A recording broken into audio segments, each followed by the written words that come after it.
നമ്മുടെ big boss Malayalam season 7 പുതിയ promo വന്നിട്ടുണ്ട്. പ്രമോയിൽ നമ്മുടെ ലാലേട്ടൻ പറയുവാണ് ലക്ഷ്മി അക്ബറിൻ്റെ അഡ്വക്കേറ്റായിട്ട് പാവയെ മോഷ്ടിച്ച ആൾക്കെതിരെ ഒരു വിചാരണ ചെയ്യാൻ വേണ്ടിയിട്ട്. നമ്മുടെ സാബുമോനും ലക്ഷ്മിക്കും അറിയത്തില്ല അത് ആദിലാണ് എടുത്തതെന്ന്. ഇതുവരെ അവർ അറിഞ്ഞിട്ടില്ല എന്നാണ് തോന്നുന്നത്. അപ്പം നെവിനോടാണ് ആദ്യം ചോദിക്കുന്നത്. അത് നെവിൻ ആണെന്നുള്ള രീതിക്കാണ് ലക്ഷ്മി ചോദിക്കുന്നതെന്ന് തോന്നുന്നു.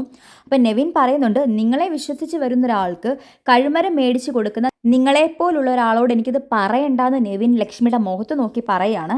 അതിനുശേഷം നമ്മുടെ ആര്യനെയാണ് വിചാരണ ചെയ്യുന്നത്. ആര്യൻ പറയുകയാണ്, പാവകൾ അടിച്ച് മാറ്റിയിട്ടുണ്ടെന്ന് എന്നോട് പറഞ്ഞിട്ടുണ്ട്. അത് ഒബ്വിയസ്ലി ആദിലയുടെ കാര്യമായിരിക്കും. ആദിലയുടെ ഫേസ് കാണിക്കുന്നുണ്ട്, ഈശ്വര ഇതെനിക്കുള്ള കുറിയാണല്ലോ എന്നുള്ള രീതിയിൽ. അപ്പോൾ സബ്മാൻ ഒന്നും അറിയാതെ അവിടെ ഒരു നാട്ടം കാണുന്നുണ്ട്.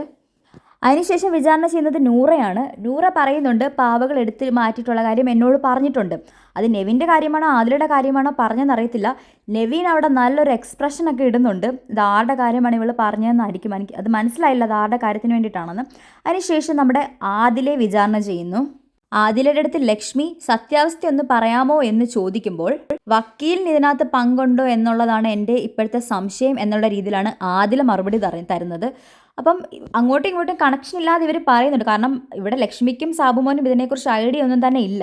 അതിനുശേഷം ലാലേട്ടൻ അക്ബറിൻ്റെ അടുത്ത് ചോദിക്കണം, അക്ബറിന് ഇതിനെക്കുറിച്ച് എന്താണ് പറയാനുള്ളതെന്ന് അക്ബറിനോട് ചോദിക്കുമ്പോൾ അക്ബർ പറയുന്നു, ആ ഗെയിമിനെ കംപ്ലീറ്റ് ആയിട്ട് ഇല്ലാതാക്കാനുള്ളൊരു മൂവാണ് ചെയ്തതെന്നുള്ള രീതിയിലാണ് അക്ബർ പറയുന്നത്. പക്ഷേ അത് ലാലേട്ടൻ ഒരിക്കലും സമ്മതിച്ച് കൊടുക്കരുത് എന്നാണ് പറയാനുള്ളത്. കാരണം ഓൾറെഡി ബിഗ് ബോസ് അനൗൺസ് ചെയ്തു അവരവരുടെ പാവയെ അവരവർ സൂക്ഷിക്കണം. ഇതിന് മുന്നത്തെ ബിഗ് ബോസുകളിലൊക്കെ ഇങ്ങനത്തെ ടാസ്കുകൾ നടന്നിട്ടുണ്ട്. എല്ലാവരും അങ്ങോട്ടും ഇങ്ങോട്ടും മോഷ്ടിച്ചിട്ടുണ്ട്. അപ്പം ഇവിടെ മാത്രം എന്താണ് ഇങ്ങനെ ഒരു സംഭവം?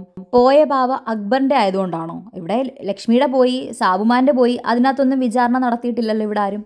അപ്പോൾ അക്ബറിൻ്റെ പാവയായതുകൊണ്ട് മാത്രമാണോ ബിഗ് ബോസിന് ഇങ്ങനെ ഒരു സ്പെഷ്യൽ കൺസിഡറേഷനും വിചാരണയുമൊക്കെ? ഇതൊരു നോർമൽ ടാസ്ക് അല്ലേ? ഒരാൾ പാവം സൂക്ഷിച്ചില്ല, ആളുടെ പാവ വേറൊരാൾ അടിച്ചുകൊണ്ട് പോയി. അതൊരു ഇത്ര വലിയ സംഭവമാക്കി അവിടെ കാണിക്കേണ്ട കാര്യമുണ്ടെന്ന് തോന്നില്ല. കാരണം ബിഗ് ബോസിൻ്റെ ഇത് വെച്ചിട്ട് അവിടെ ആർക്ക് വേണമെങ്കിലും അടിച്ചു മാറ്റാം എന്നുള്ളൊരു ക്ലൂ ബിഗ് ബോസ് കൊടുക്കുന്നുണ്ട്. പിന്നെ കൂടെ നിന്ന കൂട്ടുകാരൻ തന്നെ മോഷ്ടാവാണ്.